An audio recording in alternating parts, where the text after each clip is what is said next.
आगे चालू। हेलो दोस्तों, UP21 क्लासेस में आप सभी लोगों का स्वागत है। आज प्रैक्टिस सेट 8 को लेकर चर्चा करने वाले हैं। पीछे प्रैक्टिस सेट 7 कर चुके हैं और तुम्हारा ऑलरेडी यूपी पुलिस का एग्ज़ाम भी शुरू हो चुका है। तो ज़्यादातर तुम्हें पता ही है, जीएस काफ़ी टफ आ रही है पेपर, मतलब मॉडरेट है जीएस, ना ज़्यादा टफ ना ज़्यादा आसान।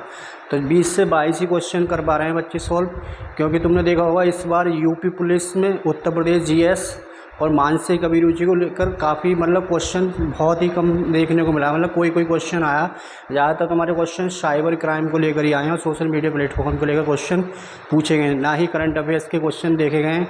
तो ध्यान रखना, एक तरीके से मॉडरेट पेपर है और जीएस ही हर शिफ्ट में काफ़ी टफ आया। और आगे जो पेपर होंगे उनमें उम्मीद है कि यूपी जीएस और तुम्हारा मानसिक अभिरुचि के अच्छे खासे क्वेश्चन देखने को मिलेंगे। तो चलिए शुरू करते हैं आज का क्लास का प्रैक्टिस सेट नंबर 8 का पहला क्वेश्चन लेते हैं भाई। कह रहे हैं पहला, पुलिस अधिनियम से लिया गया पुलिस एक्ट 1861 की किस धारा में सार्वजनिक सभाओं और जुलूसों को विनियमन और उसके लिए अनुज्ञप्ति देने का प्रावधान है? धारा 25, धारा 31, धारा 44, धारा 30। तो ये वाली जो बात बोली गई है इसका संबंध है पुलिस अधिनियम 1861 की धारा 30 के अंतर्गत इसे शामिल किया गया। तो यहाँ पर जो हमारा आंसर होता है वो धारा नंबर 30। इनमें और कुछ महत्वपूर्ण धाराएं हैं, उनको देखते हैं अगली स्लाइड पर। धारा 25 काफ़ी इम्पोर्टेंट है, ये पूछी गई है तुम्हारे रेडियो ऑपरेटर के एग्जाम में। बिना दावे वाली संपत्ति का प्रभार प्रत्येक पुलिस अधिकारी के द्वारा लिया जाता है। धारा 25 कहती है ये। धारा 31 कहती है पुलिस लोक सड़कों पर व्यवस्था बनाए रखेगी। धारा 31 कहती है भाई। धारा 44, पुलिस अधिकारी एक डायरी रखेंगे जिसमें सामान्य डायरी अर्थात जीडी एवं विशेष डायरी रखेंगे। धारा 44, ये 3 धाराएं थी उससे रिलेटिव, ये हमें ध्यान रखनी है, आगे पेपर में पूछी जा सकती हैं भाई। देखेंगे अगला क्वेश्चन भाई। निम्न कथनों पर विचार कीजिए। उत्तर प्रदेश में अब तक कुल 8 बार राष्ट्रपति शासन लगा है। प्रथम बार राष्ट्रपति शासन, देखो पहली बार राष्ट्रपति शासन 25 फरवरी 1968 से लेकर 25 फरवरी 1969 तक लगा था। निकटतम राष्ट्रपति शासन अंतिम बार 2002 से 3 मई 2002 तक लगा था। तो ये वाली भी स्टेटमेंट सही है यहाँ पर 2, लेकिन अब तक उत्तर प्रदेश में जो राष्ट्रपति शासन लगा है वो 10 बार लगा। कितनी बार भैया? 10 बार। अब इसमें पहले बार और अंतिम बार का दोनों ऑप्शन में दे रखा है और पूछा जाता सबसे पहले राष्ट्रपति शासन जो लगा था हमारे भारत में वो पंजाब राज्य में लगा था। पूछा जाएगा भारत में सबसे पहले राष्ट्रपति शासन कहाँ पर लगा? पंजाब। लेकिन सर्वाधिक बार जो राष्ट्रपति शासन जो लगा है वो मणिपुर में लगा है, ये इतना ध्यान रखना है। तो यूपी में कितनी बार लगा है? 10 बार। एक लगा 68 से लेकर 69 और 2002 में लगा है, ये ध्यान रखना है। तो इसमें जो हमारे कह रहा है ये कौन से कथन सत्य हैं?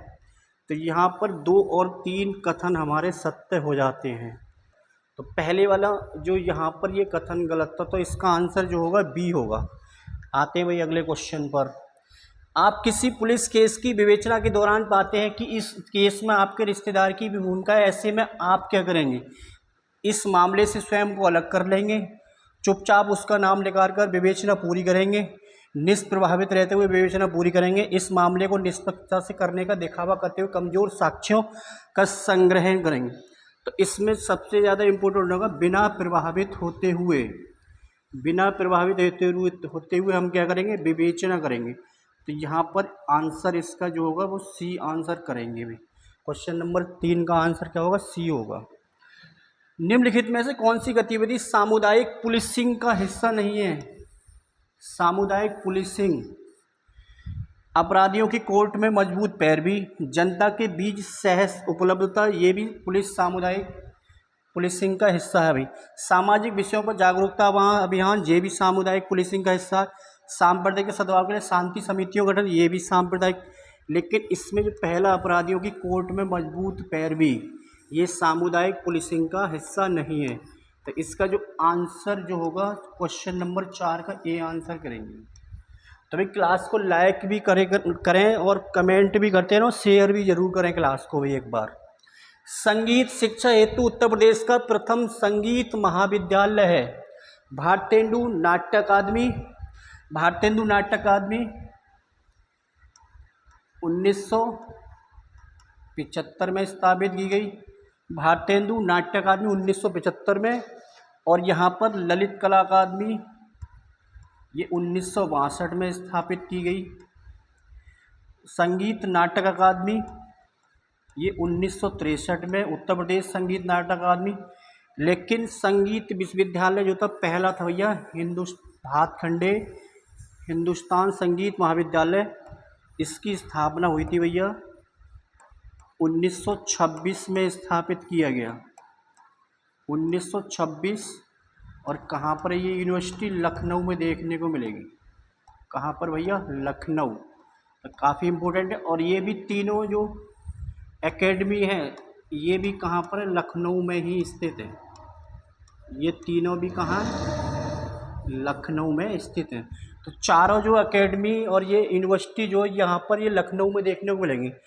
पहला संगीत महाविद्यालय जिसमें संगीत के लिए शिक्षा दी जाती है वो है भैया भातखंडे संगीत हिंदुस्तान संगीत महाविद्यालय, जिसे मॉरिस ऑफ कॉलेज के नाम से भी जाना, मॉरिस कॉलेज ऑफ म्यूजिक के नाम से भी जाना जाता है। तो इससे पहले नाम दिया था मॉरिस ऑफ कॉलेज म्यूजिक, इसका नाम था भाई म्यूजिक, इसका नाम था भाई। तो इसमें आंसर जो होगा डी आंसर करेंगे। क्या? डी। क्वेश्चन नंबर 6 का आंसर देखो भाई। आपके अधीनस्थ पुलिसकर्मी का एक ऑडियो क्लिप वायरल हो जाता है जिसमें वह किसी आरोपी के अपशब्दों का प्रयोग करके पुलिस के सामने समर्पण करने को कह रहा है। ऐसे में आप क्या करेंगे भाई? देखेंगे भाई उस आंसर, कोई ध्यान नहीं देंगे, उसके विरुद्ध कार्रवाई करेंगे, उच्च अधिकारियों को इस मामले से अवगत कराएंगे, मामले में लिखित रूप से स्पष्टीकरण मांगेंगे। तो इसमें क्या करेंगे? उच्च अधिकारियों को इस मामले से क्या करवाएंगे? अवगत करवाएंगे। क्या करवाएंगे? अवगत करवाएंगे। तो यहाँ पर सी आंसर होगा। आते हैं भाई क्वेश्चन नंबर अगला 7। आप एक पुलिस अधिकारी के रूप में तैनात है। चौराहे पर भीड़ छेड़खानी का आरोप लगाकर एक व्यक्ति को पीटकर मॉब लिंचिंग का प्रयास करती है भैया। मॉब लिंचिंग जो नई जो आई है नए कानून में, भारतीय न्याय संहिता 103 के 2 में देखने को मिलती है। धारा नया कानून भारतीय न्याय संहिता, भारतीय दंड संहिता को अब किस में परिवर्तित कर दिया गया है? भारतीय न्याय संहिता। भारतीय न्याय संहिता की मॉब लिंचिंग को 103(2) में रखा गया है। किसी भीड़ द्वारा किसी व्यक्ति की हत्या कर दी जाती है तो उसे बुलाता है मॉब लिंचिंग। और मॉब लिंचिंग के लिए कानून लागू करने वाला भारत का पहला राज्य राजस्थान है भाई। यदि पर्याप्त साक्ष्य है तो भीड़ को पीट देना चाहिए, बिल्कुल नहीं। यदि पर्याप्त साक्ष्य नहीं है तो भीड़ को तितर बितर करना चाहिए। आरोपी को दबाव में डालकर जुर्म कबूलने में बाध्य करेंगे। इसमें भीड़ से आरोपी को बचाकर मामले की निष्पक्ष विवेचना करेंगे। तो ये इसका जो आंसर होगा वो डी आंसर होगा। तो मॉब लिंचिंग के लिए ध्यान रखना 103 के 2 धारा में हमें देखने को मिलता है। ये पूछा जाएगा भारतीय न्याय संहिता में। निम्नलिखित में से कौन सा कथन असत्य है? वर्तमान में विधान परिषद सदस्यों की संख्या 100 है। प्रदेश में लोकसभा सीटों की संख्या 80 है। कह रहा है विधान परिषद सीटें उत्तर प्रदेश में 100 हैं, लोकसभा की सीटें 80 हैं और राज्यसभा की तुम्हें बताओ कितनी? 31 सीटें हैं भैया। विधानसभा की कितनी है? 403 सीटें यूपी में। प्रदेश में SC व ST की आरक्षित लोकसभा सीटों की संख्या क्रमशः SC के लिए 17 हैं और ST के लिए कोई नहीं बल्कि 0। तो ये तीनों बात यहाँ पर स्टेटमेंट सही हो रही। प्रदेश का ललितपुर जिला चित्रकूट मंडल से नहीं है बल्कि झांसी मंडल से संबंधित है। किससे भैया? झांसी मंडल में आएगा। चित्रकूट नहीं बल्कि ललितपुर। अब देखो ललितपुर और जालौन, ललितपुर, एक तो ललितपुर, जालौन और ये झांसी, ये तीनों किसके अंतर्गत आएंगे? झांसी मंडल के अंतर्गत आएंगे। और बुंदेलखंड के 4 जिले और बच जाते हैं भैया, हमीरपुर, बांदा, महोबा, चित्रकूट। हमीरपुर, बांदा, महोबा, चित्रकूट, वो किसके मंडल के अंतर्गत आएंगे? चित्रकूट मंडल के अंतर्गत आएंगे। चित्रकूट मंडल के अंतर्गत एक तो आएगा हमीरपुर और एक खुद चित्रकूट होगा। हमीरपुर, बांदा, महोबा और एक चित्रकूट, 4 और 3 ये होंगे हमारे 7 आते हैं बुंदेलखंड के अंतर्गत। तो ये चित्रकूट मंडल, झांसी मंडल में जालौन और ललितपुर। तो यहाँ पर डी वाला आंसर गलत था भाई। 8 का क्या था? डी वाला गलत था आंसर। उत्तर प्रदेश के किस विश्वविद्यालय को पूर्व का ऑक्सफोर्ड के नाम से जाना जाता है? तो पीछे प्रैक्टिस सेट में इसको कर चुके हैं हम डिटेल से। कौन सी भैया? इलाहाबाद यूनिवर्सिटी। कौन सी भैया? इलाहाबाद यूनिवर्सिटी, जिसे पूर्व का ऑक्सफोर्ड के नाम से जाना जाता है। तो मैंने बताया होगा। मोतीलाल नेहरू प्रौद्योगिकी संस्थान, डॉक्टर राजेंद्र प्रसाद, ये डॉक्टर संपूर्णानंद वाराणसी। तो ये ध्यान रखना, मोतीलाल नेहरू वगैरह ये सारे आगे मिलेंगे हमें देखने को। Question number 13, current UP current affairs की मलाई चाप। क्या भैया? यूपी करंट अफेयर्स की मलाई चाप में क्या क्या ध्यान रखना है भाई? उत्तर प्रदेश सरकार ने 2032 तक ओलंपिक तक 2032 का ओलंपिक कहाँ पर होगा? ब्रिस्बेन में होगा, ऑस्ट्रेलिया के ब्रिस्बेन में 2032 का तक किस खेल को गोद लेने का? कुश्ती आंसर होगा। इसका आंसर क्या होगा भैया? कुश्ती। इंपोर्टेंट क्वेश्चन है भाई, ध्यान रखना।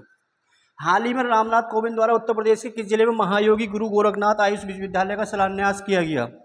किस जिले में? तो ये गोरखपुर में किया गया है शिलान्यास रामनाथ कोविंद के द्वारा। ये यूपी करंट अफेयर्स का क्वेश्चन। उत्तर प्रदेश सरकार द्वारा राज्य में पर्यटन को बढ़ावा देने के लिए कितने प्रमुख पर्यटन सर्किट विकसित कर रही है? 12 पर्यटन सर्किट विकसित कर रही है। कितने? 12। हाल ही में उत्तर प्रदेश के किस शहर को डेट्रॉइट और वेनिस के साथ सस्टेनेबल सिटीज चैलेंज में भाग लेने के लिए विश्व स्तर पर 3 शहरों में से एक के रूप में चुना गया? और इसका आंसर होगा हमारा कौन सा? तीसरा शहर कौन सा होगा? वाराणसी। पहला शहर कौन सा है? डेट्रॉइट, जापान का डेट्रॉइट, और इटली का वेनिस शहर। जापान का डेट्रॉइट और इटली का वेनिस के साथ किसे चुना गया भैया? वाराणसी को चुना गया। तो ये यहाँ पर ये स्लाइड ध्यान रखनी है। चलते हैं भाई आगे क्वेश्चन अगले पर। हाल ही में किस राज्य की मंत्रिपरिषद ने भारत सरकार द्वारा स्वीकृत एडॉप्ट ए हेरिटेज पॉलिसी अपनी धरोहर अपनी पहचान की भांति प्रदेश के लिए तैयार की गई एडॉप्ट ए हेरिटेज पॉलिसी अपनी धरोहर अपनी पहचान को अनुमोदित किया? तो यूपी करंट पढ़ रहे हैं तो बेसिक से तुम्हें पता ही है, यूपी करंट का क्वेश्चन है। तो इसका आंसर क्या होगा? उत्तर प्रदेश होगा। और ये देश की जो अपनी धरोहर अपनी पहचान की भांति ही तैयार की गई है भाई, और ये देश की भांति यूपी में ही तैयार की गई। तो इसका आंसर बी। कौन सा होगा? बी होगा, 10वें का बी। चलते हैं 11वें क्वेश्चन की ओर। उत्तर प्रदेश करंट अफेयर्स का तड़का। उत्तर प्रदेश की कैबिनेट ने टाटा सन्स के किस शहर में मंदिरों का संग्रहालय बनाने के लिए 650 करोड़ रुपए के प्रस्ताव को मंदिरों का संग्रहालय बनेगा? ये हमारा राम जन्मभूमि अयोध्या में बनेगा। अयोध्या में देखने को मिलेगा। हाल ही में उत्तर प्रदेश सरकार ने किस शहर में फिल्म सिटी बनाने के लिए एक समझौते पर हस्ताक्षर किए हैं? फिल्म सिटी बनेगी ग्रेटर नोएडा। कहाँ पर बनेगी? ये ग्रेटर नोएडा में मिलेगी। उत्तर प्रदेश सरकार ने किस वर्ष तक प्रदेश को मलेरिया मुक्त घोषित करने का लक्ष्य रखा है? मलेरिया मुक्त घोषित करने का लक्ष्य है 2027। काफ़ी इंपोर्टेंट क्वेश्चन है, ध्यान रखेंगे ये सारे। आगे आते हैं अगले क्वेश्चन पर। अगला, पुलिस अधिकारी के लिए सबसे महत्वपूर्ण गुणधर्म है कि जो विधि का शासन का उल्लंघन रोकने में सहायक है, न्यायिक निर्णयों का अनादर करना, अवज्ञाओं के साथ मित्रता, नागरिकों के अधिकारों को प्रतिबद्ध रहना, शांति सुरक्षा के लिए कानूनों को सख्ती से लागू करवाना। तो विधि के शासन का उल्लंघन, इसका जो आंसर होगा डी आंसर होगा। क्वेश्चन नंबर 11 का आंसर डी। 12वें क्वेश्चन की ओर चलते हैं भाई। उत्तर प्रदेश के द्विसदनीय विधानमंडल में कितने सदस्य हैं? तो उत्तर प्रदेश के द्विसदनीय विधानमंडल की बात कर रहे हैं, विधानसभा और विधान परिषद। विधानसभा और विधान परिषद को लेकर बात कर रहे हैं। द्विसदनीय विधानमंडल जिसमें 2 सदन है भाई। तो एक तो विधानसभा और एक विधान परिषद। तो विधान परिषद में कितनी सीटें? 100। विधान परिषद में 100, विधानसभा में कितनी? 403।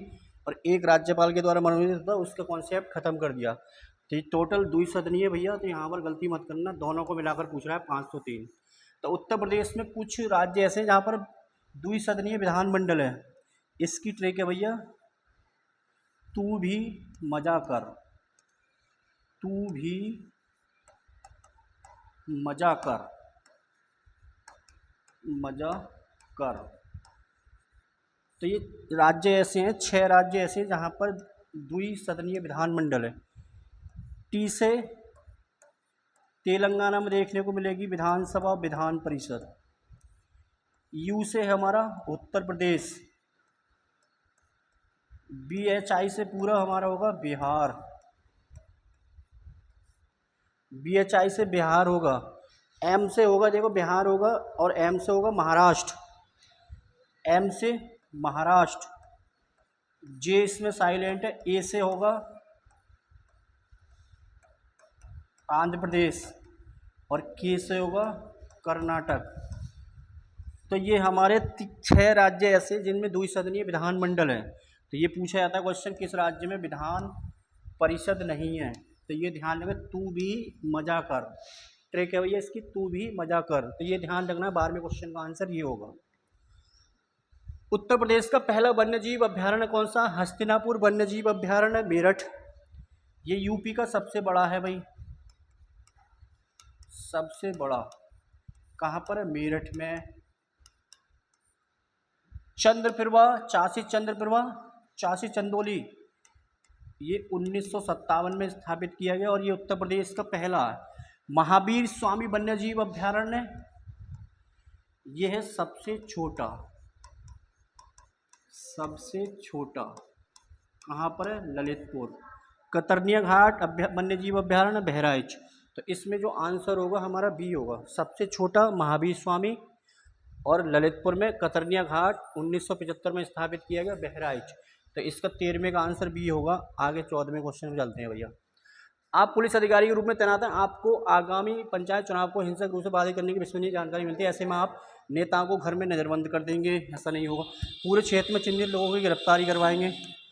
पंचायत चुनाव को स्थगित करने के लिए राज्य चुनाव आयोग को पत्र लिख भेजेंगे? नहीं। तो संवेदनशील क्षेत्रों में अतिरिक्त फोर्स तैनात करवाएंगे। तो इसका जो आंसर होगा सी आंसर होगा। 14वें का आंसर जो होगा सी। आधे क्वेश्चन सॉल्व कर चुके हैं भाई, 11 क्वेश्चन हो चुके हैं। सांप्रदायिक तनाव की स्थिति में आप संदिग्ध नेताओं को फोन पर की रिकॉर्डिंग कर रहे हैं। ऐसे में आप पाते हैं कि वह नेता उपरोधी तत्वों से दंगे की विस्तृत योजना चर्चा कर रहे हैं। ऐसे में आप उस नेता को गिरफ्तार कर लेंगे? नहीं। उन क्षेत्रों में कर्फ्यू लगा देंगे। उस नेता के विरुद्ध FIR संभावित क्षेत्रों के में अतिरिक्त क्या लगा देंगे? फोर्स लगा देंगे। तो इसका जो आंसर होगा सी। डी आंसर होगा नहीं, तो इसमें आंसर जो होगा सी आंसर होगा। क्या होगा आंसर? सी। Question number 16। आपको एक बच्चे के अपहरण की सूचना मिलती है। अपहरणकर्ताओं ने बच्चे की सुरक्षित वापसी के लिए फिरौती की मांग की है। आपके पास अपहरणकर्ताओं को ठिकाने के बारे में जानकारी है। आपकी क्या प्राथमिकता होगी? तुरंत फिरौती की रकम जुटाकर अपहरणकर्ताओं को देना? ऐसा नहीं होगा भाई। अपहरणकर्ताओं के ठिकाने पर छापा मारना? नहीं। मीडिया को इस घटना के बारे में सूचित करना और जनता से मदद मांगना? नहीं। तो बच्चे की सुरक्षा सुनिश्चित करने के लिए अपहरणकर्ताओं के साथ क्या करेंगे? हम बातचीत करेंगे। तो इसका ऑथेंटिक जो आंसर होगा सबसे बेस्ट जो होगा डी होगा। 16 का क्या होगा? डी। 17वां क्वेश्चन। भारत में नए आपराधिक कानूनों को कब लागू किया गया? तो भारत में 1 अगस्त 2024, 1 जुलाई 2024, 1 मई 2023, 1 जुलाई 2023। तो भारत में नए कानूनों को लागू किया गया 1 जुलाई 2024 को लागू किया गया। अगले सेट में यहाँ से धाराओं से भी क्वेश्चन देखने को मिलेंगे। कौन कौन से कानून है भैया? नए आपराधिक कानून। पुराने कानून का नाम इंडियन पीनल कोड IPC 1860 में लागू हुई थी, और इसका नया नाम कर दिया गया भारतीय न्याय संहिता।